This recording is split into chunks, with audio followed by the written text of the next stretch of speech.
যেদিন থেকে ভারত চিনি বন্ধ করছে, আলু বন্ধ করছে, পেঁয়াজ বন্ধ করছে, আপনারা দেখেন তো বাংলাদেশে সেদিন থেকে দাম বাড়িছে না কমিছে?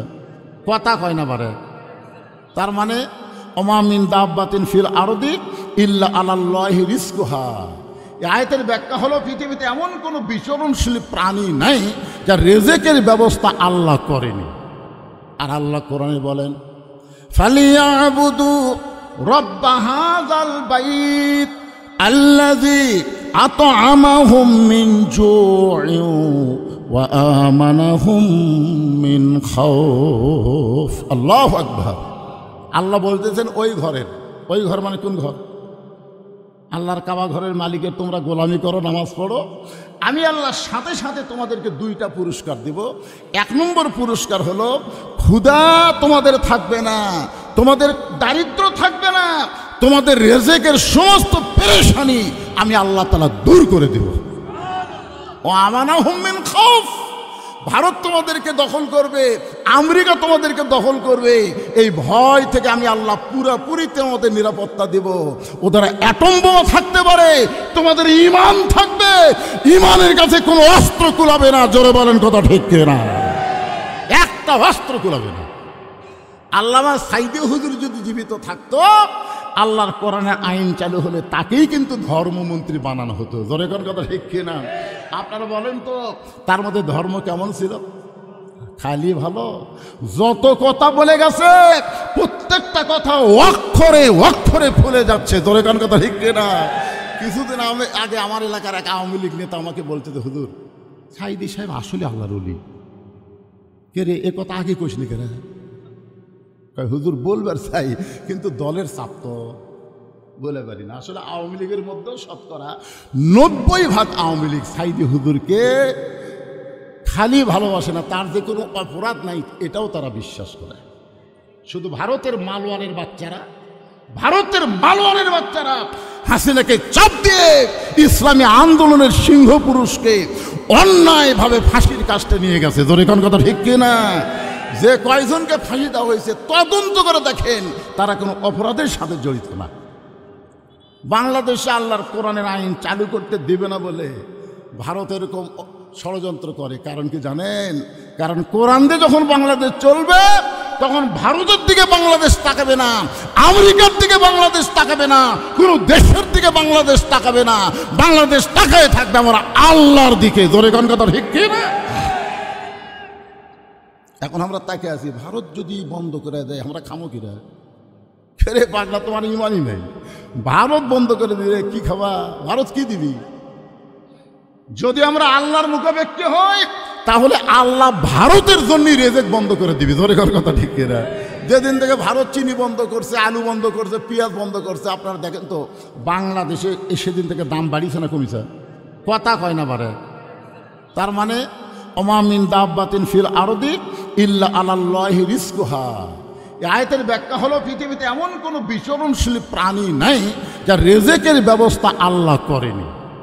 আর আল্লাহ কোরআনে বলেন ফালিয়াবুদু রব্বা হাযাল বাইত আল্লাযী আত'আমাহুম মিন জু'ইন ওয়া আমানাহুম মিন খাউফ। আল্লাহু আকবার। আল্লাহ বলতেছেন ওই ঘর মানে কোন ঘর? আল্লাহর কাবা ঘরের মালিকের তোমরা গোলামি করো, নামাজ পড়ো, আমি আল্লাহর সাথে সাথে তোমাদেরকে দুইটা পুরস্কার দিব। এক নম্বর পুরস্কার হলো ক্ষুধা তোমাদের থাকবে না, তোমাদের দারিদ্র থাকবে না, তোমাদের রিজকের সমস্ত পেরেশানি আমি আল্লাহ তাআলা দূর করে দেব। ও আমানাহুম মিন খাউফ। ভারত তোমাদেরকে দখল করবে, আমেরিকা তোমাদেরকে দখল করবে, এই ভয় থেকে আমি আল্লাহ পুরোপুরি তোমাদের নিরাপত্তা দেব। ওদের অ্যাটম বোমা থাকতে পারে, তোমাদের ঈমান থাকবে, ঈমানের কাছে কোনো অস্ত্র কুলাবে না। জোরে বলেন কথা ঠিক কিনা? একটা অস্ত্র কুলাবে না। ঈমানের কাছে অস্ত্র ফুটবি?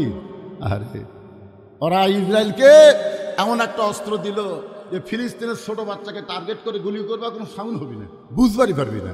মায়ের কোলে বাচ্চা আছে, মা গুলি লাগবে না, সন্তানকে গুলি লাগে বুক পুড়ে যাবে। আল্লাহ বলে ও আমেরিকা ইসরায়েলকে সহযোগিতা করে ফিলিস্তিনের বাচ্চাদেরকে পুড়াচ্ছ, আমি আল্লাহ ইচ্ছা করলে গোটা আমেরিকা পুড়াই দেবো। জোরে কোন কথা ঠিক কিনা? আপনারা বলেন তো পোড়া শুরু হয়নি? কথা বলেন না, পোড়া শুরু হয়নি?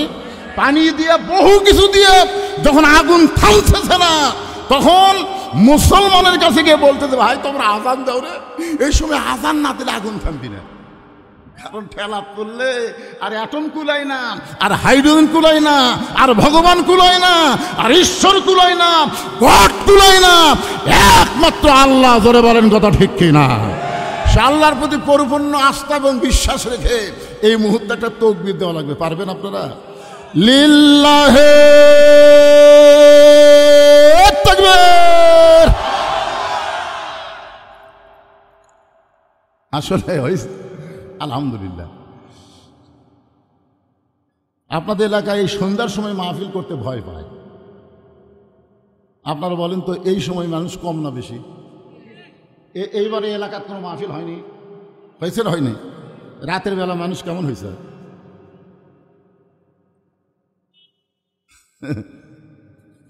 মনে করে সন্ধ্যার সময় ওয়াজ করা মানুষ হবি না।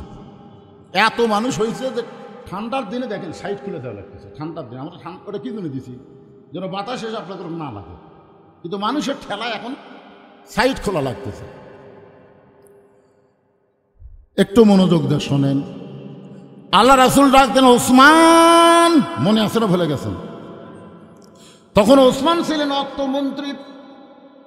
রাসূল, ওসমান, আল্লাহ তোমাকে এত সম্পদ দান করেছে, আল্লাহ তোমাকে এত সম্পদ দান করেছে, আর তোমার ভাইটা আজকে 3 দিন হলে না খেয়ে আস। কি সম্পদের মালিককে? ওসমানকে রাসূল বললেন, ওসমান, আল্লাহ তোমাকে কত সম্পদ দিচ্ছে তার হিসাব আছে? ওসমান বললেন, হুজুর, আমার সম্পদ রাখার জন্য যে গুদামগুলো আছে, ওই গুদামের তালার চাবি টানতে একটা উট হিমশিম খায়। তালা না, খালি চাবি। চাবি ওই যে তালা লাগানোর পর যে আপনার কি কোন সোরানি কর না চাবি কোন, এই চাবি টানতে একটা উট হিমশিম খায়, মাঝে মধ্যে বসা যায়। তো রাসূল বললেন, ওসমান, আল্লাহ যদি তোমার এই সকল সম্পত্তি ফেরত চায়, তুমি কি দিবা? ওসমান সাথে সাথে ওই যে চাবি বহন করা উটটা এনে রাসূলের হাতে দিয়ে বলেন, ইয়া রাসূলুল্লাহ, শুধু সম্পদ না, এই উটটাও দিয়ে দিলেন। দিয়ে দিলাম, কারণ চাহিবা মাত্র ওহার বাহককে দিতে বাধ্য থাকিব। জোরে খান কথা ঠিক কিনা? টাকার উপর লেখা আছে না নাই? বাহক আসলে কে? চাহিবা মাত্র আর বাহককে দিতে বাধ্য থাকিব। ওসমান আল্লাহ নবীর সামনে উটের রশি দিয়ে বলে, ইয়া রাসূলুল্লাহ, আজ থেকে আমার কোনো টেনশন নাই, কোনো টেনশন নাই, কারণ আল্লাহর সম্পদ আল্লাহ দিয়া আমি একেবারে ফ্রি হয়ে গেলাম। রাসূল খালি আসমানের দিকে তাকায় আছে। আল্লাহ বলার সঙ্গে সঙ্গে ওসমান সব আমার হাতে তুলে দিল। আপনি ওসমানকে কি দিবেন? আল্লাহ বলে, হাবিব, আমার গানি ডিগ্রি আমি ওসমানকে দিয়া দিলাম। আল্লাহ গানিয়ুন ও আনতুমুল ফুকারা। রাসূল বললেন, ইল্লা ওসমানু গানি। জোরে কোন সুবহানাল্লাহ। সে ওসমানকে রাসূল বলতেছেন, আল্লাহ তোমাকে এত সম্পদ দান করেছে, আর তোমার ভাই 3 দিন হলে না খেয়ে আছে, তুমি কি পারবা না তোমার ভাইয়ের বাড়িতে খাবার পৌঁছা দিতে? ওসমান গনি বলে, ইয়া রাসূলুল্লাহ, আমি যদি আগে জানতাম আমার ভাই না খেয়ে আছে, আমি নিজে না খাই আমার ভাইয়ের বাড়িতে খাবার পৌঁছাতাম, আমি নিজে না খাইয়া আমার ভাইয়ের বাড়িতে খাবার পৌঁছাইতাম। আল্লাহ রাসূল বলেন, সাহাবীরা, আজকের মতো নামাজ শুরু করে দিব। কিন্তু নামাজের পরে, রে দুর্বল সাহাবী, যিনি বসে বসে নামাজ পড়তেছ, আজকে বসেই তুমি নামাজ পড়ো।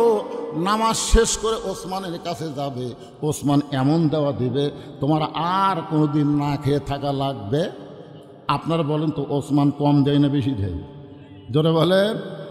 রাসূলের কাছে সাহাবী বলতেছে, ইয়া রাসূলুল্লাহ, আজকে 3 দিনের কিছুই খাইনি হুজুর, মেহেরবানিকে আমাকে একটু খাবার সাহায্য করেন। সঙ্গে সঙ্গে নবী জুব্বা তুলে দেখালেন, পেটের মধ্যে পাথর বেঁধে নবী বসে আস। সাহাবী বলে, ইয়া রাসূলুল্লাহ, আমি বুঝবার পারিনি আমার চাইতে আপনার ক্ষুধা বেশি, হুজুর আমি চলে যাই। রাসূল বলেন, যাও, তবে বাড়ি যাও না, আমার ওসমানের কাছে যাও। নবীর কথা মতো গরিব সাহাবী ওসমান গনির বাড়িতে সন্ধ্যার সময় গিয়া দেখে ওসমান গনির বাতির আলো বেশি, সলতা টাইনা টাইনা আলো কম করতেছে। গরিব মনে মনে চিন্তা করে আমার বাড়িতে এর চাইতে বেশি আলো জ্বলে, কিন্তু আমি সলতা টাইনা আলো কমাই না, এ তো কৃপণের বাপ। এর কাছে বলার আগেই ফুটুস দেই। নবীর কাছে গিয়ে বলে রাসূলুল্লাহ আপনি দিবার পারবেন না ঠিক আছে, কিন্তু এমন কৃপণের কাছে আমার কেন পাঠাইলেন?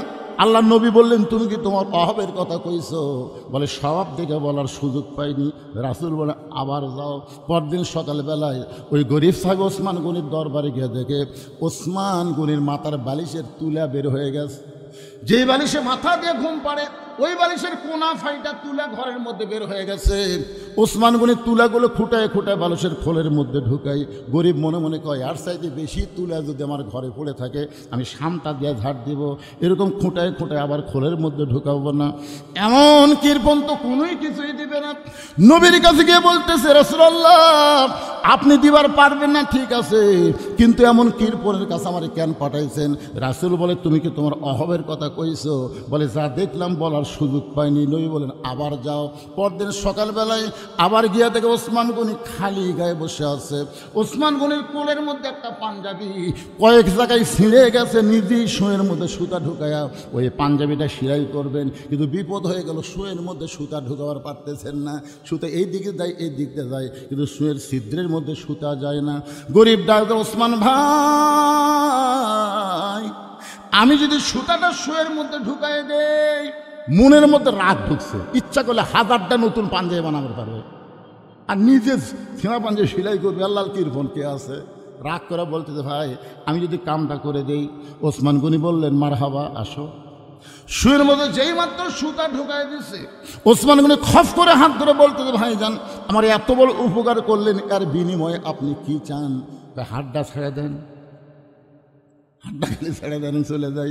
ওসমান গনি বললেন না, এত বড় উপকার করার পরে তোমাকে খালি হাতে ছাড়বো না। ম্যানেজার দৌড়ে এসে বলে হুজুর আমারে ডাকলেন, আমার এই ভাই শুয়ের মধ্যে সুতা ঢুকায়া আমার ছেঁড়া পাঞ্জাবি সেলাই করার সুযোগ করে দিল, এর বিনিময়ে একে 100টা উট দিয়া দাও। গরিব বলে হুজুর আপনি কি বলেন? সামান্য শুয়ের মধ্যে সুতা ঢুকাইলে আপনি 100 উট দিবেন? ওসমান গনি বলে ম্যানেজার আমার এই ভাইকে তুমি 200 উট দিয়া দাও। গরিব বলে হুজুর আপনি কি বলেন? সামান্য শুয়ের মধ্যে সুতা ঢুকাইলে আপনি 200 উট দিবেন। ওসমান বলে ম্যানেজার ওই ফার্মে কত উট আছে? বলে 2000-এর বেশি। বলে সব আমার ভাইকে দিয়া দাও। গরিব বলে হুজুর আর বাড়াবেন না, আর বাড়াবেন না। সামান্য শুয়ের মধ্যে সুতা ঢুকাইলে যদি আপনি আমাকে 2000 উট দেন তাহলে পরপর 3 বার কি দেখলাম? বলে কি দেখছো তুমি? প্রথম দেখলাম আলো বেশি আলো কমাইতেছেন, তারপরে দেখলাম বালুচ ফাইটা তুলে পড়ে গেছে, ওই তুলা খোঁটায় খোঁটায় বালুচের মধ্যে ঢুকালেন। তারপরে দেখলাম ছিঁড়া পাঞ্জাবি সেলাই করবেন, কিন্তু শুয়ের মধ্যে সুতা ঢোকাবার পারতেছেন না। ওসমান গনি মুচকি মুচকি হাসির বলে ভাই তুমি 3 বার যেইটা দেখছো এর নাম হলো দুনিয়া। বাল তুসিরুনাল হায়াতাদ দুনিয়া ওয়াল আখিরাতু খায়রু ওয়া আবকা।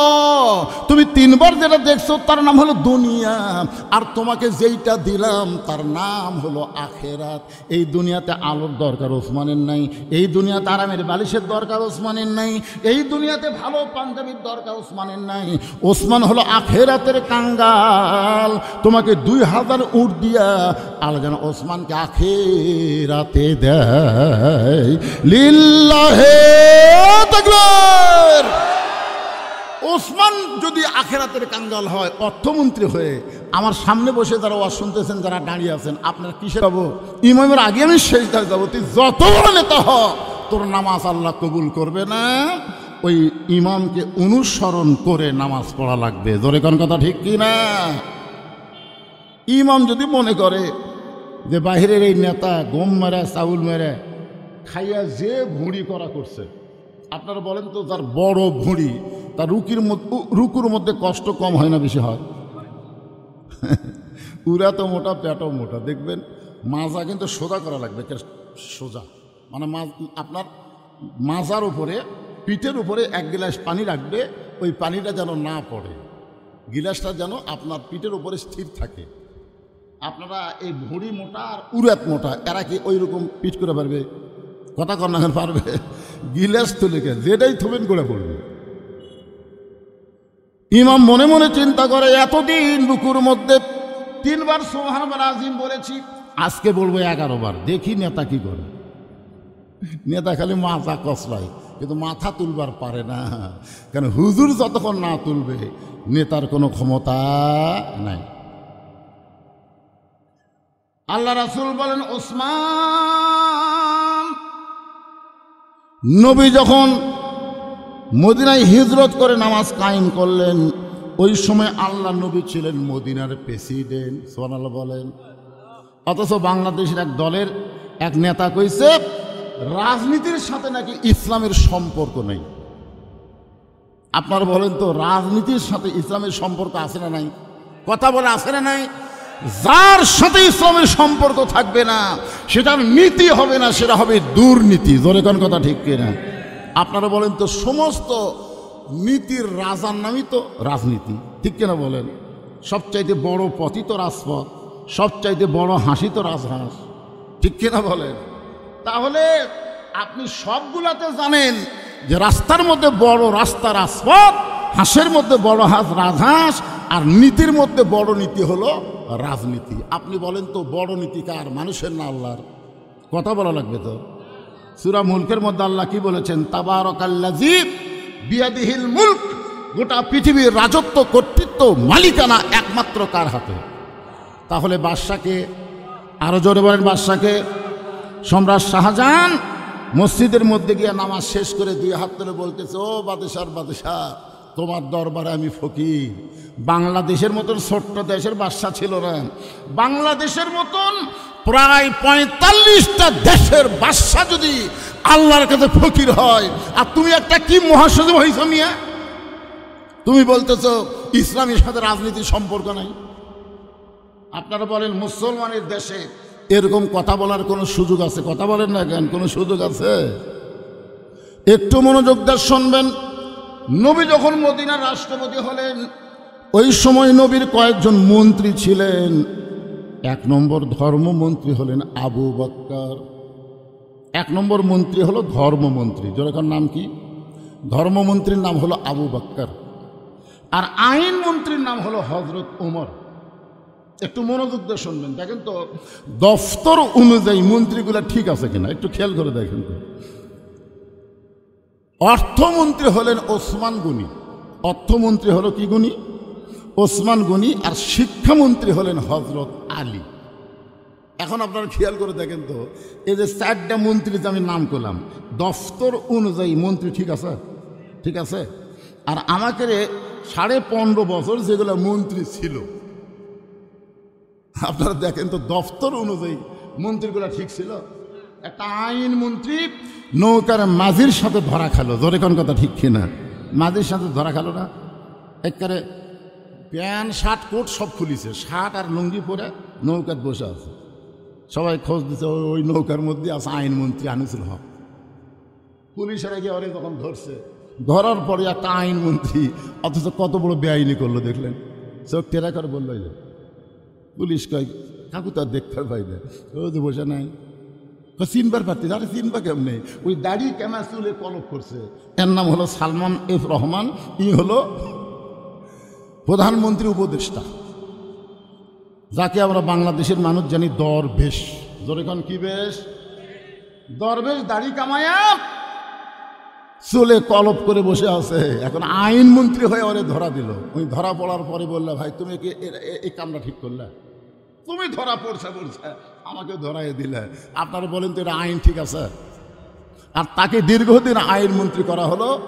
আল্লামা সাইদ হুজুর সম্পর্কে তার কাছে প্রশ্ন করা হয়েছিল সাংবাদিকরা, যে অনেক সাক্ষী আজকে পলায়ে গেছে, যারা সাইদি হুজুরের বিরুদ্ধে সাক্ষী দিবে তারা পলায়ে গেছে, তাদের খুঁজে পাওয়া যাচ্ছে না।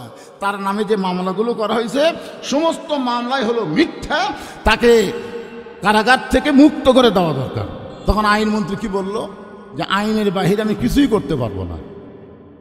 এইরকম একটা সন্ত্রাসী গুন্ডাকে বাংলাদেশের আইনমন্ত্রী বানাইছিল। যেরকম কথা ঠিক কথা বলেন। আর ধর্মমন্ত্রী যিনি ছিলেন তাকে আমরা চিনি না। আর আল্লাহ নবীর ধর্মমন্ত্রী হলেন আবু বকর। তিনি কেমন ধার্মিক ছিলেন, যার শানে আল্লাহ বলেছেন, ইয়া আইয়ুহাল্লাযীনা আমানুত্তাকুল্লাহা ওয়া কুনু মা'আস সাদিকিন। সাদিকিন শব্দের অর্থ হলো সিদ্দিক। সিদ্দিক আবু বকর রাদিয়াল্লাহু কিন্তু একটা ডিগ্রি আছে, নাম কি? সিদ্দিক। আল্লাহ বলতেছেন, তোমরা যারা আমাকে বিশ্বাস স্থাপন করো, যারা আমাকে বিশ্বাস করো, তোমাদের কলিজার মধ্যে যদি আল্লাহর ভয় রাখতে চাও, ওই আবু বকর সিদ্দিকের তোমরা দল করো, আবু বকর সিদ্দিকের তোমরা সাথী হয়ে যাও। তিনি কেমন ধার্মিক ছিলেন! ফেরেশতা জিবরাইল এসে নবীকে সালাম দিলেন। সালাম দেওয়ার পরে বলি, ইয়া রাসূলুল্লাহ, এই সালামটা স্বয়ং আল্লাহ তাআলা আপনাকে দিয়েছে। নবী আমার দাঁড়িয়ে বললেন, জিবরাইল, আল্লাহ আমার দোস্ত। আল্লাহ কি? আমার দোস্ত। এই কারণে আল্লাহ আমাকে তোমার মাধ্যমে সালাম দিয়েছে। জিবরাইল বলেন, হুজুর, আল্লাহ শুধু আপনাকে সালাম দেয়নি, আপনার ধর্মমন্ত্রী আবু বকরকেও আল্লাহ সালাম দিয়েছে। সঙ্গে সঙ্গে নবী বললেন, জিবরাইল, আমি আল্লাহর দোস্ত, এই কারণে আল্লাহ তোমার মাধ্যমে আমাকে সালাম দিল, কিন্তু আমার আবু বকরকে আল্লাহ সালাম দিল। এই সালামটা কে পৌঁছাইবে? জিবরাইল বলতেছে, হুজুর, নবী ছাড়া অন্য কারো কাছে যাওয়ার অধিকার আমার নেই, এই জন্যে আমি আবু বকরের কাছে আল্লাহর সালামটা পৌঁছাবার পারতেছি না, এই সালামটা আপনাকেই পৌঁছার লাগবে। আল্লাহ রাসূল বলেন, জিবরাইল, তোমার কাছে একটা কথা জানতে চাই, যে আবু বকর এমন কি আমল করলো যে আমল করার কারণে আরশের আল্লাহ আবু বকরকে সালাম দিল? জোরে কোন সুবহানাল্লাহ। ফেরেশতা জিবরাইল বলে, ইয়া রাসূলুল্লাহ, আমি জানি না কোন আমলের কারণে আল্লাহ আবু বকরকে সালাম দিল, এটা আমি জানি না। নবী বলতেছেন, আমিও তো জানি না। তো জিবরাইল বলে, হুজুর, আমিও জানি না, আপনিও জানেন না, এটা জানবার গেলে আপনাকে তদন্ত করা লাগবে। আপনি একটু তদন্ত করে দেখেন তো কোন আমলের কারণে আল্লাহ আবু বকরকে সালাম দিল। দুনিয়ার সবাই যখন ঘুমায় আছে, এমন সময় আল্লাহ নবী তদন্ত করার জন্য আবু বকরের বাড়ির দিকে রওনা দিলেন। এক সময় আবু বকরের জানলার কাছে নবী কানটা লাগায় শোনেন, ঘরের ভিতরে ছোট বাচ্চার মতো ফুফায়া ফুফায়ে কাঁদতেছে। রাসূল বলে, আল্লাহ, এই দুনিয়াতে যাকে আপনি 1 নম্বর জান্নাতের সার্টিফিকেট দান করে দিলেন, দুনিয়াতে 10 জনকে জান্নাতের সার্টিফিকেট দেওয়া হয়েছে। খালি মনে করবেন না যে 10 জনই জান্নাতি, তা কিন্তু না, সমস্ত সাহাবীরাই জান্নাতি। জোরে কোন সুবহানাল্লাহ। যাদের নামের পিছনে রাদিয়াল্লাহু তাআলা আনহু আছে, আছে না নাই? সাহাবীদের নাম বলতে আমরা কি বলি? রাদিয়াল্লাহু আনহু। আল্লাহ কোরআনে বলেছেন, রাদিয়াল্লাহু আনহু ওয়া রাদু আন যালিকা লিমান খাশিয়া রাব্বাহ। যাদের পিছনে রাদিয়াল্লাহ শব্দ থাকবে, তারা সকলেই বিনা হিসাবে জান্নাতে যাবে। সুবহানাল্লাহ বলেন। এক সময় ফেরেশতা জিবরাইল এসে নবীকে বললেন, ইয়া রাসূলুল্লাহ, আল্লাহ পাক আমাকে জানাইলো আপনাকে জানানোর জন্যে ৭০,০০০ আপনার উম্মতকে আল্লাহ বিনা হিসাবে জান্নাত দিয়ে দিবে। আপনারা সুবহানাল্লাহ করেন, কিন্তু নবী সুবহানাল্লাহ কয় না। নবী সুবহানাল্লাহ কয় না। নবী বলতেছে, জিবরাইল, আল্লাহ ৭০,০০০ ইমানদারকে বিনা হিসাবে জান্নাত দিবে। আমার সাহাবী তো ১৬ লক্ষ। কত? ১৬ লক্ষ। ১,২৫,০০০ আমারই সাহাবী। তাহলে কিয়ামত পর্যন্ত আমার উম্মতের কি হবে? ফেরেশতা জিবরাইল কয়, ইয়া রাসূলুল্লাহ, এই পর্যন্ত তো আল্লাহ আমাকে জানা আছে, আমি তো আর জানি না। তা আল্লাহ তখন ওমরকে বল, রাসূল তখন ওমরকে বলল, ওমর, তোমার কি মনে হয়? ওমর তো চিন্তা করে, আমি তো 2 নম্বরতে আছি। দূরে কোন কয় নম্বর? ৭০,০০০ তো বহু পরে, আমি তো আছি 2 নম্বরে। ওমর ফারুক নবীর দিকে তাকায় বললেন, ইয়া রাসূলুল্লাহ, আপনি ওজা হামও তাই, ওস্তাদ যেমন ছাত্রও তেমন। জোরে কোন সুবহানাল্লাহ। আমরা খালি বাপ হয়ে নামাজ পড়ি, বেটা আড়িয়ার মতো ঘুম পাড়তি, সব ডাক দিই না, মনে করি আমি বাপ জান্নাতে গেলি হই, বাপ বেটার যা হয় হোক। অথচ আল্লাহ কোরআনে বলেছেন, কু আনফুসাকুম ওয়া আহলিকুম নারা, জাহান্নামের আগুন থেকে তুমি একলা বাঁচলে হবে না, তোমার আহাল পরিবার সবাইকে নিয়ে বাঁচা লাগবে। জোরে কোন কথা ঠিক কি না? তুমি বাপ নামাজ পড়ো, তুমি দাদা নামাজ পড়ো, অথচ তোমার নাতি ন্যাপের মধ্যে ঘুম পাড়ে, তোমার কিছুই মনে হয় না। তোমাকে জিজ্ঞাসা করা হয়, কি ব্যাপার, আপনি নামাজ পড়েন, আপনার ছেলে? আমার মতন বয়স হোক, পড়বি। নামাজ কি তোমার মতন বয়সে পড়ার সময়? 7 বছর থেকে নামাজের তালিম দেওয়া লাগবে, 10 বছর থেকে জোর করে ধরার লাগবে। আর তোমার বেটার বয়স এখন 22 বছর, ওই সারাদিন আড়িয়ার মতন ঘরে আর ফজরের সময় ঘুম পাড়ে, আর তুমি বাবার সামনে কাতার নামাজ পড়া জান্নাতে যাবা, এত সোজা না। আল্লাহর নবী বললেন, জিবরাইল আমার আইন মন্ত্রী যখন বলেছে আমিও যা আপনিও তাই, আপনিও যা আমিও তাই, তাহলে এটা গ্রহণ করা হলো না। যাও আল্লাহর কাছে যাও। ফেরেশতা জিবরাইল বলতেছি, ইয়া রাসূল আল্লাহ, আপনার নবী তো এই 70,000 বিনা হিসাবে জান্নাতি গ্রহণ করলো না। নবী তার আইন মন্ত্রীকে বললো, সেও বললো আমিও তা নবীও তাই, মানে নবীও তা আমিও তাই। তা আল্লাহ বলতেছে, আমি তো একবারে লিখে ফেলে দিছি কলম দিয়ে, এইটা তো আর পরিবর্তন করা যায় না। তবে একটা কাজ করো, নবীর কাছে যায় বলো যে প্রত্যেক একজনে 70,000 করে বিনা হিসাবে তাদেরকে জান্নাতে দেওয়া হবে। জোরে কান সুবহানাল্লাহ। হিসাব করে দেখেন তো, 70,000, আবার একজনে যদি 70,000 হয়, 70,000 করে এরকম 70,000 বার ইকুয়ালটি আসবে প্রায় 400 কোটির মতন। সেই হিসাবে আমরাও আশা করতে পারি যে আমরাও হয়তো বিনা হিসাবে জান্নাতি। জোরে কান সুবহানাল্লাহ। কি নবী পাইছি ভাই, আহারে। আল্লাহ নবী বলেন, আল্লাহ যেই মানুষটা দুনিয়ার 1 নম্বর জান্নাতি, সেই মানুষটা এমন করে কেন কাঁদতেছে, এভাবে কেন কাঁদতেছে? নবী কিছু সময় কান্না শোনার পরে মসজিদ নববীতে চলে গেলেন। ফজরের নামাজের পরে আল্লাহ নবী সাহাবীর দিকে মুখ ঘুরায় দেখলেন আবু বকর সামনে কাতারে নবীর পিছনে নামাজ পড়েছে। আল্লাহ রাসূল বললেন, সাহাবীরা, আজকে আবু বকরের সঙ্গে আমার গোপন একটা কথা আছে।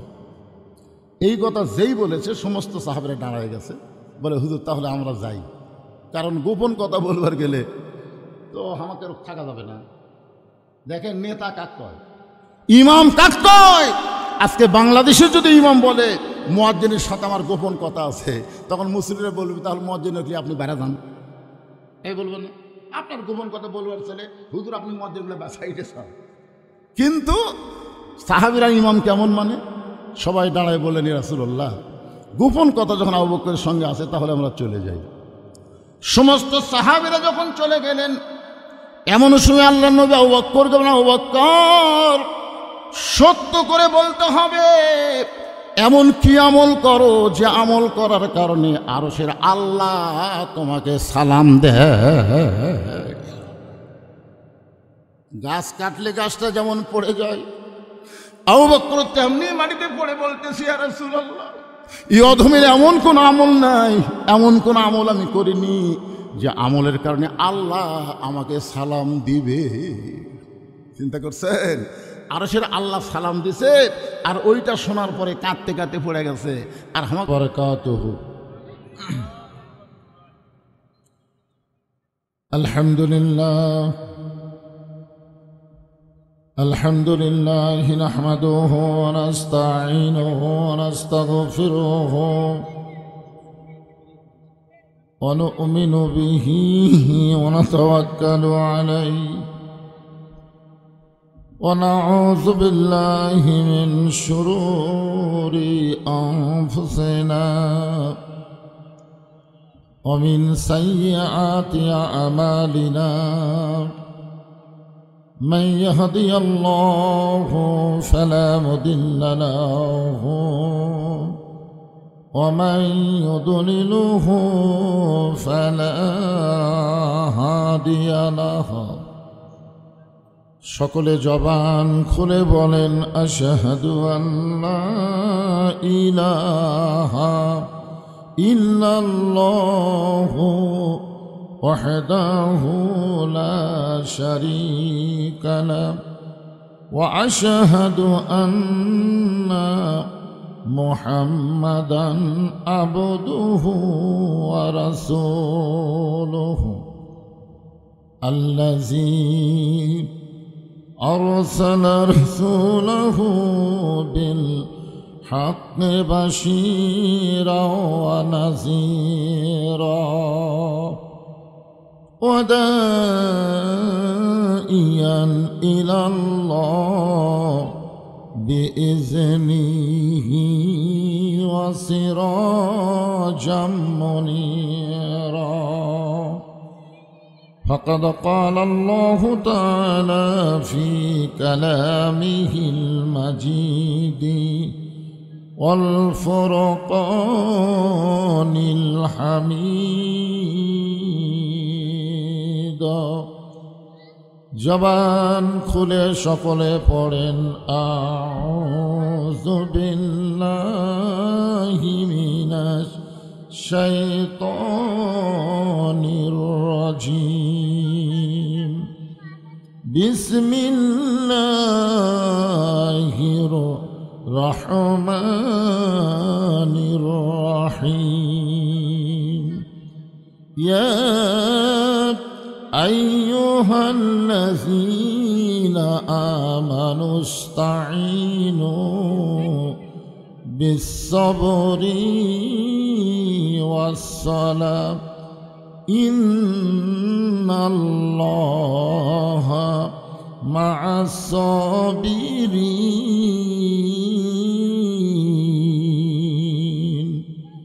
إن الله وملائكته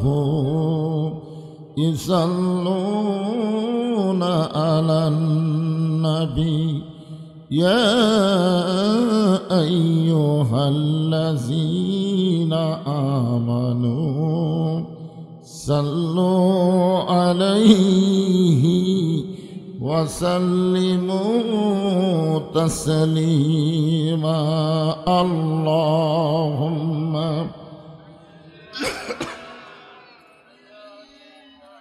مولانا محمد وعلى آل سيدنا شفيعنا দূর পাহাড়ের ধুলি লাগিয়া মুসা নবীর সম্মান বেড়ে যায়। তোর পাহাড়ের ধুলি লাগিয়া মুসা নবীর সম্মান বেড়ে যায়। নূর নবীজির জুতার ধুলাই দয়ার নবীজির জুতার ধুলাই আল্লাহর আরশ ধন্য হয়। আল্লাহুম্মা সাল্লি আলা মাওলানা মুহাম্মদ ওয়া আলা আলি সাইয়্যিদিনা শফিআনা মশরিকি হুব্বে মুহাম্মদ। সকলে বলি সাল্লাল্লাহু। मतलाए दीवानी माँ मतलाए खुर्शीद इश्कास सीनाए सुजानी माँ बलागल उला बि कमालिही कशाफत दुजा बि जमालिही हसनत जमीओ खिसालिही सल्लो अलैहि व आलिहि अल्लाहुम्मा आमीन। জান্নাতের বাগান থেকে জান্নাতি মানুষদেরকে নিয়ে আমি গুনাহগার তোমার রহমতের দরজায় দুখানা হাত তুলেছি আল্লাহ। হাসরের ময়দানে সাব্বার আর কাহার নামে রূপ নিয়া তুমি যখন বিচার শুরু করবে তোমার সামনে দাঁড়ায়া সমস্ত নবীরা নাফসি নাফসি বলে কাঁদতে থাকবে। এমন কঠিন অবস্থা হাসরে হবে, সেদিন সমস্ত নবী তার উম্মতকে ভুলে যাবে, শুধু বলবে আল্লাহ আমার কি হবে, আমার কি হবে। একমাত্র দরদি নবী শাফাতের কান্ডারি ইয়া রব্বি হাবলি উম্মতি বলে সেজদায় পড়ে যাবে। সেই কঠিন মুসিবতের সময় আজকের এই মাহফিলকে ওসিলা করে আমাদের সবাইকে রাসূলের উম্মতের কাতারে আল্লাহ কবুল করে নিও। সুবহান রাব্বিকা রব্বিল ইজ্জাতি আম্মা ইয়াসিফুন ওয়া সালামুন আলাল মুরসালিন আলহামদুলিল্লাহি রাব্বিল আলামিন। লা ইলাহা ইল্লাল্লাহ।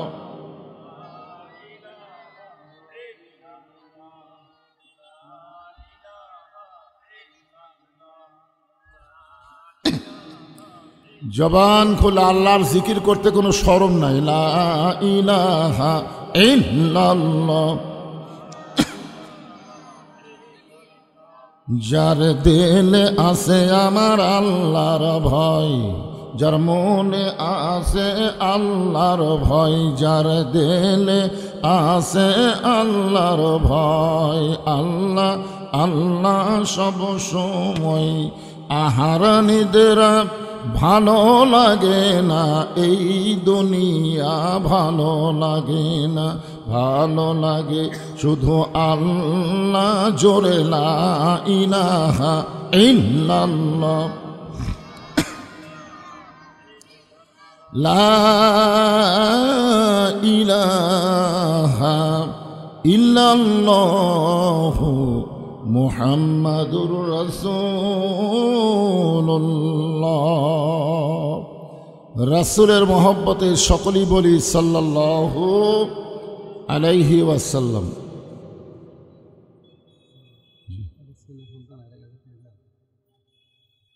আচ্ছা, একটা ছেলের সন্তান হারিয়ে গেছে, তোতলামি করে কথা বলে। যে যে বসে আছে তাকে নিয়ে যাবেন, সে কাঁদতেছে। নাম হলো কাউসার।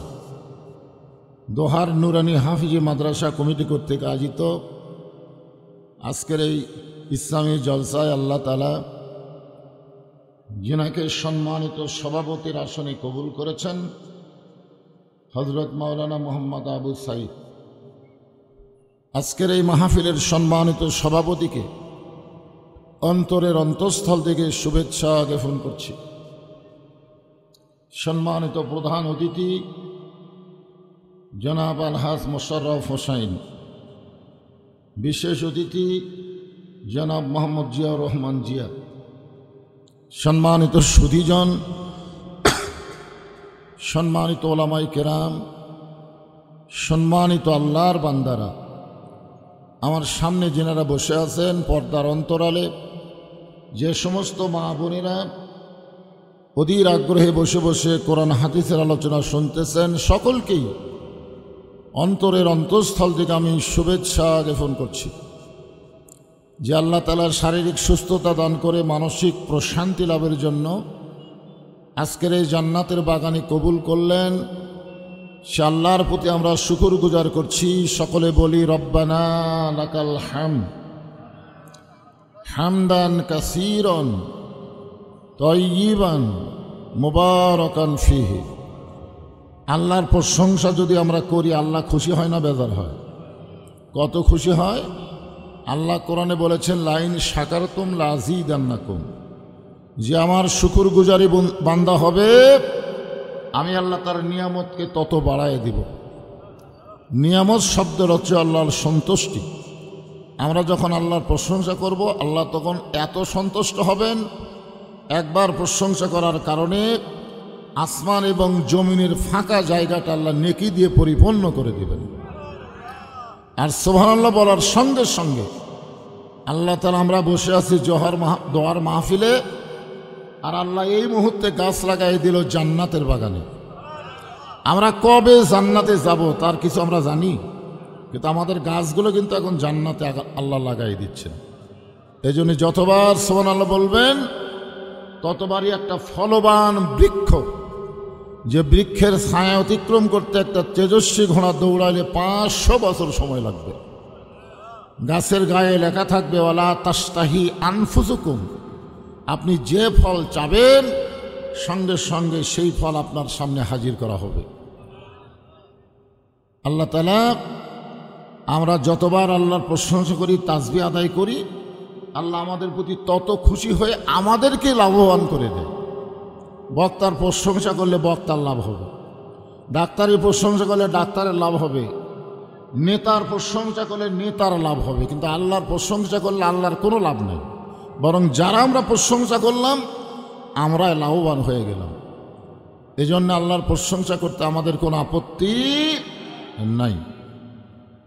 এই একটা আরবি মাস, এটার নাম হলো রজব মাস। জোরে বলেন কি মাস? আমি কয়েকদিন হলে অনেক মাহফিলে বলতেছি এটা কি মাস, সবাইকে জানুয়ারি মাস। আমি বললাম ঠিক করে বলেন তো এটা কী মাস, কয় মাঘ মাস। কিন্তু এইটা যে রজব মাস অনেক মুসলমানই জানে না।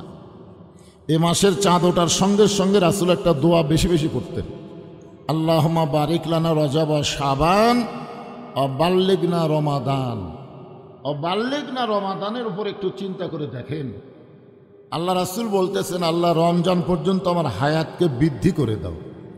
এখান থেকে প্রমাণ হলো কে কখন মরবে এটা আল্লাহ রাসূলও জানে না। জোরে কোন আল্লাহ রাসূলও যদি জানতো তাহলে কেন বললেন যে আমার হায়াতকে রমজান পর্যন্ত বৃদ্ধি করে দাও? এখান থেকে প্রমাণ হলো রাসূল যদি না জানে, কোনো বাবারা, কোনো পীর সাহেবরা কেউ জানে না, একমাত্র জানে কে? আল্লাহ। এই রজব চাঁদকে লক্ষ্য করে আল্লাহ কোরআনের 15 পারার প্রথমের দিকে বলেছেন, সুবহানাল্লাযী আসরা বিআবদিহি লাইলাম মিনাল মাসজিদিল হারাম ইলাল মাসজিদিল আকসা। বর্তমানে মসজিদে হারাম হলো আল্লাহর কাবা ঘর। ওই কাবা ঘরের পাশে রাসূল ঘুমিয়েছিলেন। ফেরেশতা জিবরাইল রাসূলকে ঘুম থেকে জাগ্রত করে জমজমের কূপের পানি দিয়ে ওযু করানোর পরে সেখান থেকে একটা যানবাহনের পিঠে করে বাইতুল মুকাদ্দাস পর্যন্ত নিয়ে গেছিলেন। এইখানে কোরআনে বলা হয় ইসরা। ইসরা শব্দের অর্থ হলো রাত্রিকালীন ভ্রমণ। ওই জায়গায় আমাদের নবী 2 রাকাত নামাজের ইমামতি করেছিলেন। সবাই কিন্তু নামাজ পড়ে, কিন্তু সবাই কি ইমামতি করতে পারে? ইমামতি করতে গেলে একটা আলাদা যোগ্যতা লাগে, লাগে না? এই জন্য আমাদের নবীকে আল্লাহ তাআলা ইমামতি করাই নিলেন এবং ডিগ্রি দিলেন ইমামুল আম্বিয়া, ইমামুল মুরসালিন। সমস্ত নবী এবং রাসূলদের নেতা হলেন আমাদের নবী। আমরা সেই ও নবীর উম্মত হওয়াতে খুশি না বেজার? তাহলে আমরা সবাই আরেকবার বলি আলহামদুলিল্লাহ। পবিত্র কোরআনের সূরা বাকারা থেকে আপনাদের সামনে একটা আয়াতে কারিমা তেলাওয়াত করেছি।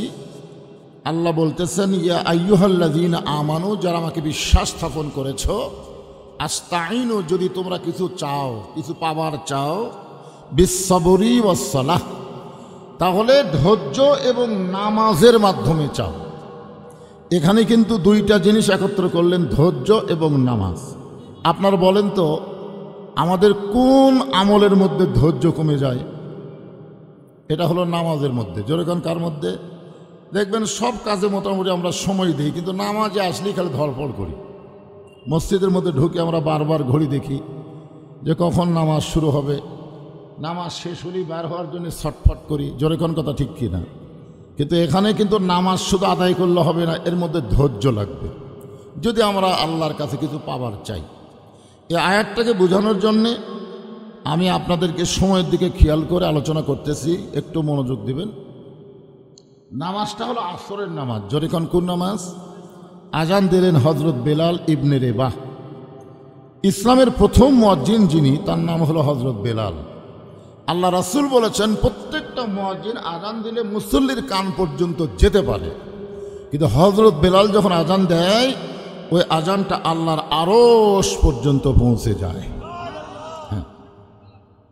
সাহাবারা জিজ্ঞাসা করলেন, ইয়া রাসূলুল্লাহ, হযরত বেলালের আজানের এত গুরুত্ব কেন?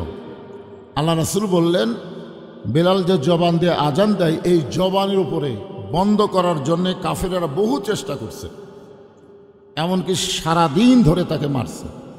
সারাদিন মারার পরে যখন ক্লান্ত হয়ে গেছে, এই জবানকে বন্ধ করার জন্যে তার বুকের ওপর পাথর চাপা দিয়ে রাখছে। কি জবান? যে জবানের জিকির করলেন কিছুক্ষণ আগে, লা ইলাহা ইল্লাল্লাহ। এরপরও যখন বন্ধ হয়নি তখন জিহ্বা টেনে বের করে ওই জিহ্বার ভিতরে ওরা পেরেক মেরে দিয়েছে, এরপরেও যেন জবানটা বন্ধ হয়ে যায়। কিন্তু জবান যখন বন্ধ হলো না, তখন তারা আরো নির্যাতন চালানোর জন্য চেষ্টায় উদ্গ্রীব। এমন সময় হযরত আবু বকর হযরত বেলালকে মুক্ত করে নিয়ে নবীর দরবারে চলে গেলেন।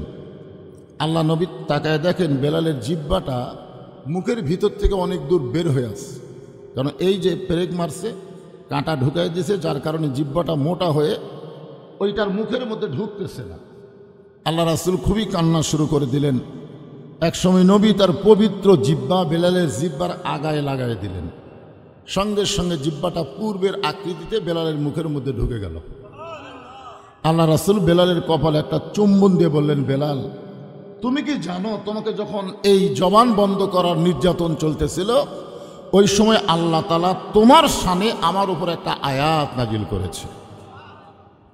আয়াতটা হলো, ইন্নাল্লাযীনা ক্বালু রব্বুনাল্লাহু সুম্মা ইসতাকামু তাতানাজ্জালু আলাইহিমুল মালাইকা আল্লা তাখাফু ওয়া লা তাহজানু ওয়া আবশিরু বিল জান্নাতিল্লাতী কুনতুম তুআদুন।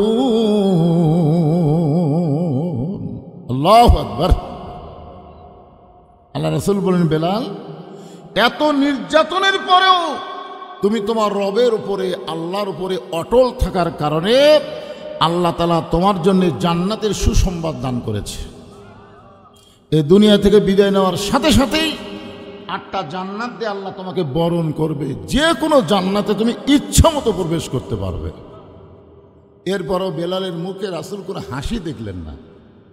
রাসূল বলেন, বেলাল, আল্লাহ তোমাকে জান্নাতের খোঁজ খবরই দিলেন, এরপরও তোমার মুখে সামান্য হাসি ফুটে ওঠেনি। বেলাল বলে, ইয়া রাসূলুল্লাহ, আমি তো যে খবর পাইলাম আপনার কাছে, আল্লাহ মরার পরে জান্নাত দিবে, কিন্তু জীবিত অবস্থায় দুনিয়াতে আল্লাহ কি দিবে? কারণ আমরা যখন দোয়া করি তখন দুনিয়াটা আগে বলি, তারপর আখিরাত বলি। রব্বানা আতিনা ফিদ দুনিয়া হাসানা অফিল আখিরাতি হাসানা। আপনারা বলেন তো এই দোয়ার বাংলা অর্থ কি? এই দোয়ার বাংলা অর্থ হলো, আল্লাহ আমাদের দুনিয়াকে সুন্দর করে দাও, দুনিয়া যদি সুন্দর হয় আখিরাত অবশ্যই সুন্দর হবে। জোরে কোন কথা ঠিক কি না? বর্তমানে বাংলাদেশ যে অবস্থায় আছে, এ বাংলাদেশ কি সুন্দর? কথা বলেন, সুন্দর? তো দেশটা যদি সুন্দর না হয় আমরা আখিরাতেও সৌন্দর্য পাবো না। এখন বাংলাদেশকে সুন্দর করতে গেলে মানুষের তৈরি আইন দিয়ে চললে হবে না, খালি কোরআনের ওয়াজ শুনলে হবে না, আল্লাহর কোরআন অনুযায়ী আমাদেরকে চলতে হবে। জোরে বলেন কথা ঠিক কি না? প্রয়োজন হলে এই কোরআনের জন্যে আমাদের জীবন দেওয়ার জন্য রেডি থাকা দরকার। জোরে কোন কথা ঠিক কি না? জীবন তো যাবেই, আপনি যতই চেষ্টা করেন, আমি যতই চেষ্টা করি, আমি কিন্তু বাঁচতে পারবো না, কিন্তু আমি একটু চেষ্টা করলে আমার ঈমানকে আমি বাঁচাতে পারবো। যারা আজকে আলোচনা শুনতে এসেছেন তাদের কাছে জীবনের গুরুত্ব বেশি না ঈমানের গুরুত্ব বেশি? জীবন বাঁচানো ফরজ না ঈমান বাঁচানো ফরজ? এখন ঈমান যদি আমরা বাঁচাবার চাই, নামাজ ছাড়া ঈমানকে বাঁচানোর কোনো রাস্তা নেই। যে ব্যক্তি নামাজ পড়ে না ও যত ঈমানদার দাবি করুক, ওই ঈমানদার না। রাসূল বলেছেন, লা সালাতা লা ঈমানা, যার নামাজ নাই তার ঈমান নাই। এটা ডাইরেক্ট কথা, নামাজ নাই ঈমান নাই। লা সালাতা লা দীনা, যার নামাজ নাই তার কোনো ধর্মই নেই।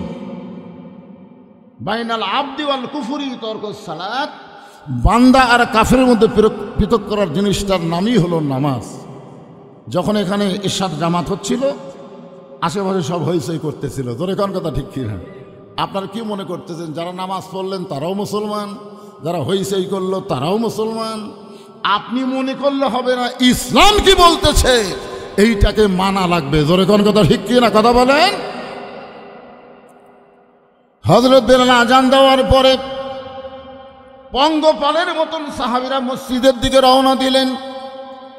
আজান দেওয়ার আগে ইল্লা মুয়াজ্জিন, শুধুমাত্র মুয়াজ্জিন ছাড়া অন্য কেউ মসজিদে প্রবেশ করা উচিত না, উচিত না। আজান দেওয়ার আগে, আজান দেওয়ার জন্যই শুধু মুয়াজ্জিন মসজিদে প্রবেশ করবে, অন্য কোনো মুসল্লি মসজিদে প্রবেশ করা উচিত না।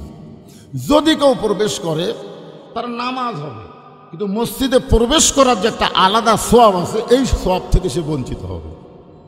আজান দেওয়ার প্রথম 3 মিনিটের মধ্যে যারা মসজিদে পা দেয়, আল্লাহ তাদের আমল নামায় একটা উট কুরবানির সওয়াব দেয়। সুবহানাল্লাহ করলেন না কেন? পারবেন উট কুরবানি দিতে পারবে? কয়েকবার গেলাম মক্কায়, কিন্তু উটের বাজারে যায় দেখি যে দাম। আমাদের মতন হাজিরা একটা বকরি কিনে, কেরে ছাগল বকরি তো বাংলাদেশে কুরবানি দেওয়া যায়, যায় কি যায় না? তো মক্কার যাও তুমি বকরি খোঁজো কেন? টাকা টাকা। একটা ভাঙ্গাছড়া উটের দাম, আমরা 7 জন মিলে একটা উটের কাছে গেলাম, 4200 রিয়াল, 4200 হাজার না, 4200 রিয়াল। আমরা বললাম ভাই 7 জন মিলে দিই। না হুজুর 5 সপ্তাহ কত হয়? 35। আমরা 35-এর মধ্যে আছি, 42-এ নেই। শেষে যায় 450 করে একটা করে ছাগল কিনে নিয়ে চলে আসবে। তো ভাঙ্গাছড়া উট, তাও 60 হাজি দিবার পারলাম না।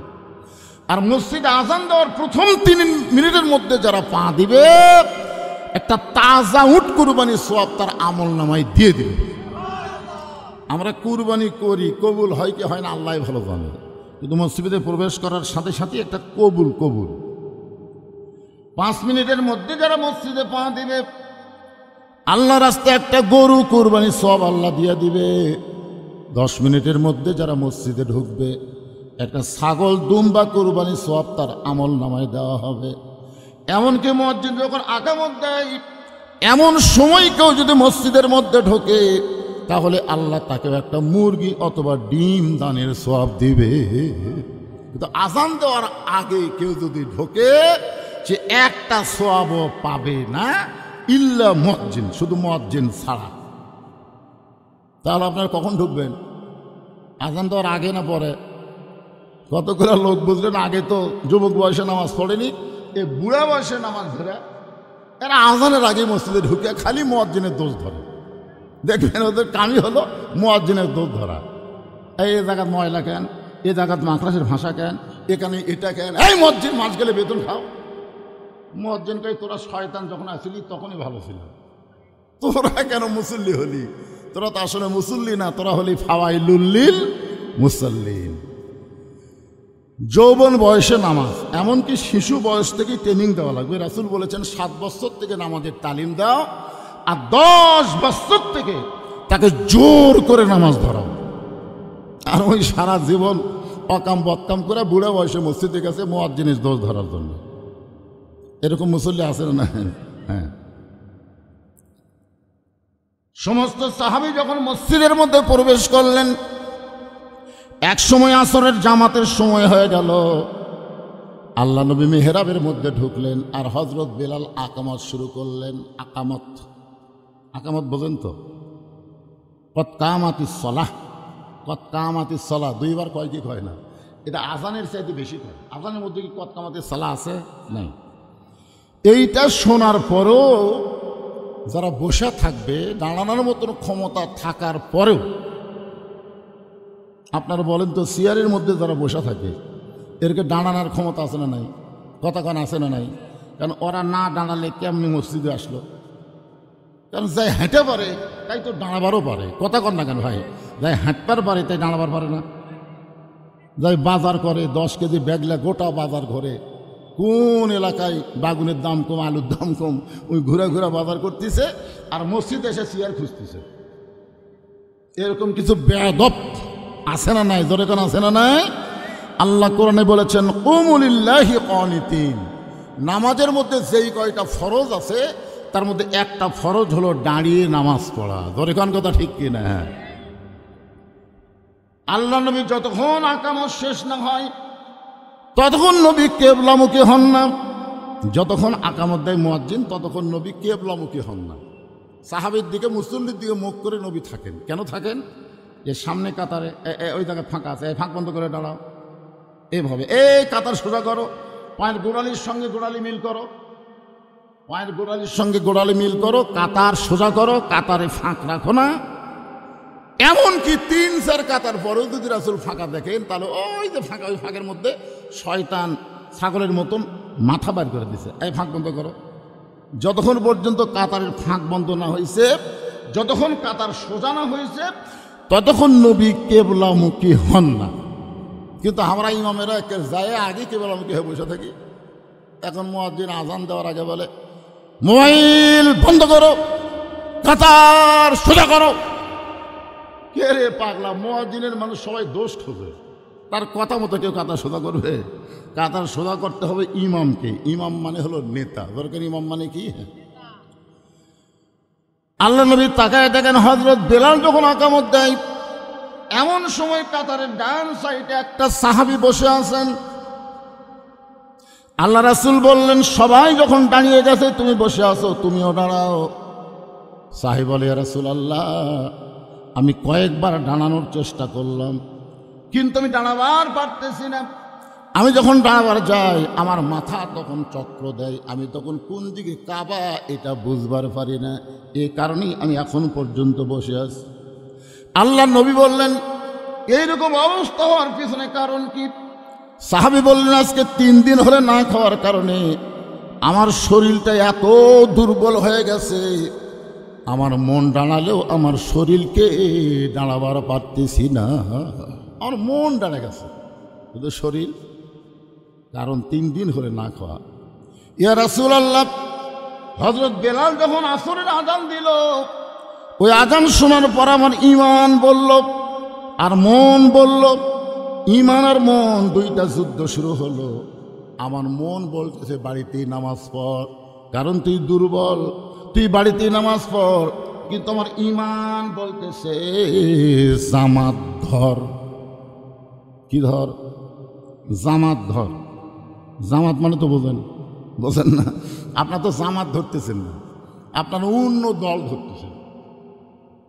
একটা হলো দল, একটা হলো জামাত। আরবিতে বলে জামাত আর বাংলায় বলে দল। আপনারা আরবিতে খুব একটা গুরুত্ব দেন না, কারণ মসজিদের ইমাম মানেও নেতা, আবার এমপি মানেও নেতা। আপনার কোনটাক নেতা বিশ্বাস করেন? কথা কয় না, কোনটাক মসজিদের ইমাম নেতা বিশ্বাস করে? এটা মুখের কথা, এটা মুখের কথা। মসজিদের ইমামের যদি দাড়ি একটু ছোট হয়, আপনার সবাই বলবেন এর পাশে নামাজ পড়া মাকরু, এর দাড়িতে 1 মুঠ হয়নি। আর সমাজের এমপির মুখে যদি দাড়ি না থাকে, একদিনও কি আপনারা কষেন? একদিনও করেন। তার মানে সমাজের নেতাকে আপনারা ভয় করেন, আর মসজিদের ইমামকে আপনারা নেতাই মনে করেন না। অথচ আপনারা যখন নামাজ পড়েন তখন কি বলেন? ইক্তেদাইতু বিহাদাল ইমাম। এক হাফেজ সাহেব আমারে কইল, হুজুর বহুদিন হলে নামাজ পড়াচ্ছি, আজকে আমার জীবন সার্থক। আমি বললাম কেমনে? বলে আজকে এমপি আমার পিছনে নামাজ পড়ছে। হুজুর আজকে এমপি কেউ বললো না যে এমপি সাহেব আপনি সামনে যান, বিশ্বস্ত লোক লাগবে। মাশাআল্লাহ, আল্লাহ তোমার আরেকজন বান্দা কোরআন শরীফ বাবদ 500 টাকা নগদে করছে দান। আল্লাহ দানকে কবুল কর, আল্লাহুম্মা আমিন। আশরাফ আলী আদামন ধান করলো দান, আশরাফ আলীর দানকে আল্লাহ আপনি কবুল করেন। as-সাদাকাতু তারিদ্দুল বালা, দান সদকা করলে বালা মুসিবত দূর হয়ে যায়। এটা আলু লাগাছেন, কত বালা বিপদ আছে আলুর উপর, জানেন? হালু বালু করা লাগবে, হালু বালু। এমন দাম কমে যাবি যে জমির থেকে বাড়িতে নিয়ে আসবে না। তা আল্লাহ যেন দাম না কমায়, বিপদ থেকে যেন আলুকে হেফাজত করে, ধানকে হেফাজত করে, এই জন্য দান করেন। আমিনুল ইসলাম লেখেন, আমিনুল ইসলামের নাম লেখেন ভাই, আমিনুল ইসলামের নাম লেখেন। 100 টাকা নগদ, বাকি 1 মণ ধান করছে দান। আমিনুল ইসলামের দানকে আল্লাহ আপনি কবুল করেন, আল্লাহুম্মা আমিন। কবুল করো, কবুল করো মোদের কামনা। দানকারীকে দিবেন জান্নাত, আল্লাহ নিরাশ করবেন না। আল্লাহ তোমার একজন বান্দা কোরআন শরীফ বাবদ 500 টাকা দান করেছে, আল্লাহ দানকে কবুল করেন, আল্লাহুম্মা আমিন। রাসূল বলেন, সাহাবীরে আসরের নামাজ যখন শেষ হবে, নামাজ শেষ করে তুমি ওসমানের কাছে যাবে, ওসমানে এমন দেওয়া দিবে তোমার আর কোনোদিন না খেয়ে থাকা লাগবে না। আপনার বলেন তো, ওসমানের কাছে যদি যাই, ওসমান কম দিবে না বেশি দিবে? জোরে বলেন না, কম দেবে না বেশি দিবে? কিন্তু সাহাবী ছোট বাচ্চার মতন হাউমাউ করে কাঁদতেছে। আল্লাহ নবী বলেন, সাহাবী নামাজ শেষ করার পরে ওসমানের কাছে গেলে ওসমান এমন দেওয়া দিবে না খেয়ে থাকা লাগবে না। এই কথা শুনে তুমি হাউমাউ করে কান্দো কেন? 2 বস্তা মাশাআল্লাহ। আল্লাহ আলু এখন আর চিন্তা করতেছে অনেকে, ওর জমি আমার জমি আছে হুজুর, ওই দিছে তখন আল্লাহ তো গোটা এলাকার জন্য রহমত দিবে। কতগুলো আলু কিন্তু ভিতরে ঘুগরি পোকা ধরবে, জাইদুলেরটা তেল তেলা থাকবে, আপনাকে ঘুগরি পোকা আর খাঁকড়া ম্যাকড়া বেচবার গেলে দাম হবে না। সাবেক কেশিয়ার আমজাদ মুহুরী 4টা কোরআন শরীফ বাবদ 2000 টাকা দান করেছে।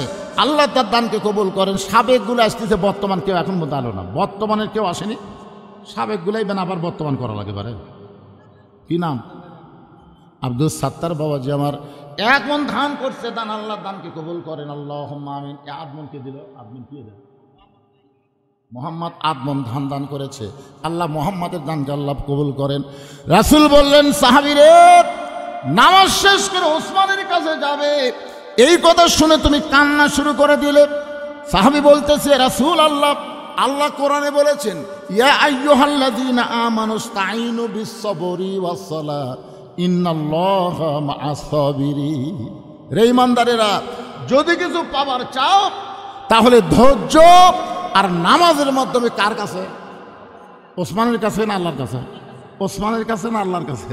চিন্তা করে দেখেন, নবী নবী বলেছে, আর সাহাবী বলতেছে ইয়্যাকা না'বুদু ওয়া ইয়্যাকা নাস্তাঈন। ওগো আল্লাহর নবী, আমি 3 দিন হলে না খাওয়ার পরেও আমার ধৈর্য এমন বেড়ে গেছে, দরকার হলে আমি না খাইয়ে মরে যাব, কিন্তু আল্লাহ বাদ দিয়ে আমি ওসমানের কাছে যাব না, কারণ আমি জানি রেজেক দেওয়ার মালিককে। কথা কয় না কেন? চিন্তা করে দেখেন তার নামাজ তাকে কোন পর্যায়ে পৌঁছে দিছে, যে দরকার হলে ধৈর্য ধারণ করব, আরও না খায় থাকতে থাকতে হয়তো মরেও যাব, কিন্তু আমার ঈমান বলতেছে আল্লাহ ছাড়া আমি দুনিয়ার কোনো ওসমানের কাছে যাব না। মাশাআল্লাহ। ঢাকা মুন্সিগঞ্জের একজন লোক 2টা কোরআন শরীফ বাবদ 1000 টাকা দান করলো। আল্লাহ তার দানকে কবুল করেন, আল্লাহুম্মা আমিন। এইবারে বর্তমান খেপিছে রে, 1 2 3 4 5 5100 টাকা। 10টা কোরআন শরীফ বাবদ 5100 টাকা দান। আল্লাহ বর্তমান কেশিয়ারের দানকে কবুল করেন, ওসমান গনি রাদিয়াল্লাহর সঙ্গে কবুল করেন, জোরে কোন আমিন। জামাল 1 মণ ধান, মোহাম্মদের 1 মণ ধান দান করছে, আল্লাহ কবুল করেন। আল্লাহ আমাদের মধ্যে বরকত দেন। আল্লাহ আল্লাহ, যারাই তোমার নবীর এতিম মাদ্রাসায় দান করতেছে, মাদ্রাসা বন্ধ হয়ে যায়, কেন যে হয় আমি জানি না। দোহার মাদ্রাসা, আমি যখন বক্তাই হইনি, যখন বক্তা হয়নি আলপনা দরবার শরীফ থেকে আমাকে 2-3 নম্বর, একবার আমি এমনি আইছিলাম, খালি বক্তা না, সেই পুরানা মাদ্রাসা মাঝে মধ্যে বন্ধ হয় কেন? আরে রাজশাহী থেকে আইছে, অসুস্থ বাবার জন্য দোয়া চাইয়া কোরআন শরীফ বাবদ 500 টাকা দান করেছে। আল্লাহ তাআলা বাবাকে পুরোপুরি সুস্থতা দান করেন, জোরে কোন আমিন। জোরে বলে আল্লাহুম্মা আমিন। মুক্তা 1 মণ ধান দান করেছে, আল্লাহ কবুল করেন। সঙ্গে সঙ্গে আল্লাহ নবী বললেন, আজকে আসরের নামাজ দেরিতে হবে, আজকে আসরের নামাজ দেরিতে হবে। তার মানে বোঝা গেল ইমাম ইচ্ছা করলে নামাজ 2-4 মিনিট আগেও পড়তে পারবে, দেরিতেও পড়তে পারবে। যেরকম আজকে এখানে কিন্তু এশার নামাজ একটু আগে হচ্ছে, তাই হয়নি ভাইজান? মানে আজান দেওয়ার সাথে সাথে আছে, তার মানে ইমাম বলছে আজকে নামাজ একটু আগে হবে, আজকে ইমাম বলতেছে আসরের নামাজ একটু দেরিতে হবে। আর আপনার মুসল্লি না, সময়ের আগে আমরা নামাজ পড়বো না, সময়ের পরে আমরা যাবো না। ইমামকে যদি এই কথা কেউ বলে, ফতুয়া বলতেছে সঙ্গে সঙ্গে ওই ইমামের পিছনে তার নামাজ বাতিল হয়ে গেল। কারণ যদি তুমি তাকে ইমাম মানতে, নেতা মানতে, তার মুখের ওপর কথা বলার কোনো সুযোগ তোমার থাকতো না। ইমাম সাহেব একদিন খুতবার আগে একটু সুন্দর বয়ান করতেছে, মেরাজের উপর আলোচনা করতেছে, এক মুসল্লি আসাই, হুজুর কি ঘড়ির দিকে তাকাবেন না, সময় জ্ঞান আপনার নাই, কেন তুই কে বলে আসি? মানে আল্লাহর ঘর পছন্দই করে না, ঢুকাই বার খবর চাই। জোরে কর কথা ঠিক কিনা? আল্লাহ বলেছেন যতই চেষ্টা করো তোমার নামাজ আমার কাছে 1 পয়সারও দাম নাই, কারণ বিশ্ববরী ওয়াসসালাহ, ধৈর্য যদি না থাকে তার নামাজ হবি না। এই জন্য জুমার দিনের ফরজ কি জানেন? জুমার দিনের ফরজ হলো ইজা নুদিয়া লিস-সালাহ মিন ইয়াউমিল জুমআহ ফাসাউ ইলা যিকরিল্লাহ। আযান দেওয়ার সাথে সাথে তোমাদেরকে মসজিদে আসতে হবে। হাঁটনটা আস্তে আস্তে হাঁটতে হবে না, জোরে জোরে জোরে জোরে হেঁটে মসজিদে ঢোকা লাগবে। আর তুমি সবার শেষে আসে হুজুর ঘড়ি দেখে। আল্লাহ বলেছে এরা হলো ফাওয়াইলুল মুসাল্লিন, এরা হলো আল্লাহর কাছে ঠাট্টাকারী, নামাজি না। একটু মনোযোগ দিয়ে শুনবেন। রাসূল বললেন আজকে আসরের নামাজ দেরিতে হবে। আকবর সরকার আজকেই আমি প্রথম করতেছি ওয়াজ এবং আদান, আমার রেকর্ডে নেই আছে। বিপদ কি করবেন? মাগরিবেরও 1 ঘন্টা আগে আমি আসছি, আমাকে দাওয়াত নেওয়ার সময় বলছে মাগরিব থেকে আপনাকে সময় দেওয়া হবে, বিজ্ঞাপনও দিতে 8:30 পর্যন্ত। কারণ আমার আর একটা মাহফিল আছে দেখে তো আমি এইভাবে লিখছি, দাসগ্রামের দিকে একটা করে আসা ওটি আর একটা করছি, আজকে এটি করে আবার আর একটা করা লাগবে। হ্যাঁ এই কথা চিন্তা করবেন না যে আপনারা এই বুড়া মানুষকে এরকম কষ্ট করাচ্ছেন। আমি তো সময় মতো যাচ্ছি, আমার সময় মতো দেয়নি। চেয়ারম্যানের মুখের দিকে চাই, ভাই বলেছে আমি 9টার আগে আপনাকে ছুটি দেবো, এখন আস্তে আস্তে ঘড়ি ঘুরে যাচ্ছে। এই 9টার আগে মানে বোঝা। কোরআন শরীফ বাবদ 1000 টাকা দান করেছে, আল্লাহ দানকে কবুল করেন, জোরে দান আমিন। জিল্লুর রহমান 2টা কোরআন শরীফ বাবদ 1000 টাকা দান করলো, আল্লাহ তার দানকে কবুল করেন, সকলে বলে আমিন। আচ্ছা সব লেখা তো আর এখন কোন না। আল্লাহর নবী বললেন আজকে আসরের নামাজ দেরিতে হবে, এই কথা বলে নবী ওই দুর্বল সাহাবীর দিকে রওনা দিলেন। দুর্বল সাহাবীর দিকে রওনা দিলেন নবী, মেহরাব থেকে দুর্বল সাহাবীর দিকে যাচ্ছেন। ওমর ফারুক নবীর সামনে হাঁটু গেড়ে বসে নবীর জুব্বা ধরে বললেন ইয়া রাসূলুল্লাহ, আপনার জুতার পরশে আল্লাহর আরশ ধন্য হয়ে গেছে। সুবহানাল্লাহ কন্যা কেন আপনার শুনলেন না? ওয়াজের প্রথমে বললাম তোর পাহাড়ের ধুলি লাগিয়া মুসা নবীর সম্মান বেড়ে যায়, নূর নবীজির জুতার ধুলায় আল্লাহর আরশ ধন্য হয়। আলহামদুলিল্লাহ। হুজুর আপনার জুতার পরশে আল্লাহর আরশ ধন্য হয়ে গেছে, আপনি কেন দুর্বল সাহাবীর কাছে যাবেন? খালি হুকুম দেন, আমি আপনার কাছে নিয়ে আসতেছি, চ্যাং দোলা করে নিয়ে আসবো, কোলত করা নিয়ে আসবো। ওমর ফারুকের গাওয়ার শক্তি কম না বেশি? কথা কন না কেন? প্রথম তাকবীর দিয়েছে হযরত ওমর, হুজুর ঈমান গ্রহণ করছি, আপনি হত্যা করবেন আসেন। আমার চাইতে বড় সন্ত্রাসী মক্কার জমিনে কেউ নাই, সে যদি কলমা পড়ে নবীর পক্ষে যায় আর আমরা আল্লাহ আকবার মিয়ান করে কব না, আজকে কাবার আঙ্গিনায় জোরে জোরে স্লোগান হবে। উমর সবার আগে যায় জোরে স্লোগান দিতে, আবু জেহেল উতবা সাইবার পাতলা পায়খানা হচ্ছে, হায় হায় হায় কাক মারার জন্য পাঠালাম, আসে কি করতেছে? এখন জোরে তাকবীর দিলে আবু জেহেল উতবা সাইবা থাকবার পরে, কারণ শয়তানও দৌড়ায়, যার মধ্যে শয়তান আছে সেও ভয় পায়। বাংলাদেশে 15.5 বছর ওই দলের লোকেরা কিন্তু তাকবীর দিবার দেয়নি, তোর এখন ঠিক কিনা?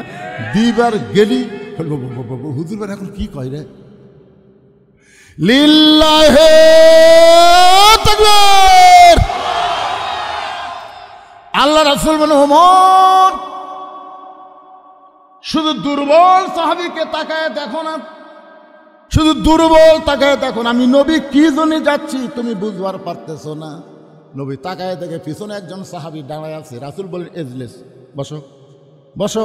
সাহাবী বলতে হুজুর আমি একটা রাখাল সাহাবী, আপনার পিছনে এসে নামাজ পড়তে দেরি হয়ে যায়, কারণ মুটদুম্বা চড়াতে চড়াতে যে আজান শুনে দৌড় দিই, আসা দেখি মসজিদ ভরে গেছে, বারান্দা ভরে গেছে, এখানে শেষ কাতারে আপনার পিছনে নামাজ পড়লাম। তো আসরের নামাজের পর আপনি যখন কিছু বলতেছিলেন আমি দূরে বসেও শুনবার পাই, কিন্তু আপনার পবিত্র চেহারা ঠিক মতো দেখবার পাই না। এই জন্য হুজুর একটু দাঁড়িয়ে আপনার সোনার চেহারা দেখে আমার কলিজা ভরে যাচ্ছে হুজুর। এই কথা রাখাল যেই বলেছে, রাসূল বলাই তোমার মাঝখানে রাস্তা করে দাও, মাঝখানে রাস্তা করে দাও। সমস্ত সাহাবী নড়ে সরে রাস্তা করে চিন্তা করতেছে আল্লাহর নবী হয়তো রাখালকে বলবেন আয় আয়, কিন্তু নবী রাখালকে না ডাক দিয়ে বরং নবী রাখালের কাছে গিয়ে কপালে একটা চুমু দিয়ে বুকের মধ্যে নিলেন। এই হাদিসটা ইমাম মালিক চয়ন করে বলতেছেন, পৃথিবীর যেখানেই তুমি থাকো না কেন, তুমি যদি নবীর দরুদ বেশি বেশি আমল করো, নবীর সুন্নত আদর্শ যদি গ্রহণ করো, নবীর প্রেম যদি তোমার কলিজার মধ্যে থাকে, তোমাকে মদিনায় যাওয়া লাগবে না, মদিনার নবী তোমার ভাঙ্গা বাড়িতে এসে দেখা দিবে। ওমর দুই চোখ দিয়ে শুধু দুর্বল সাহাবী তাকায় দেখো, একবার নজর করো ইত্তাকু ফিরাসাতাল মুমিনিনা ফাইন্নাহু ইয়ানজুরু বিনুরিল্লাহ। উমর ফারুক দুই চোখ বন্ধ করে তাকায় দেখে ওই সাহাবীর ভিতরে এমন একটা পাওয়ার, যে পাওয়ারে কাঁপতে কাঁপতে ওমর ফারুক পড়ে গেলেন। সাহাবেরা বলল, ইয়া রাসূলুল্লাহ, ওমর ফারুক পড়ে গেল, আমরা কি তার হুঁশ ফিরাবো? রাসূল বলেন, নিজে নিজে হুঁশ ফিরে পাবে। এক সময় ওমর ফারুক হুঁশ ফিরে পেলেন। রাসূল বলেন, ওমর, তোমার মতন শক্তিশালী মানুষ যাকে চ্যাং দোলা করে আমার কাছে নিয়ে আসবার চাইলা, তার দিকে তাকায় তুমি এভাবে কাঁপতে কাঁপতে পড়ে গেলে।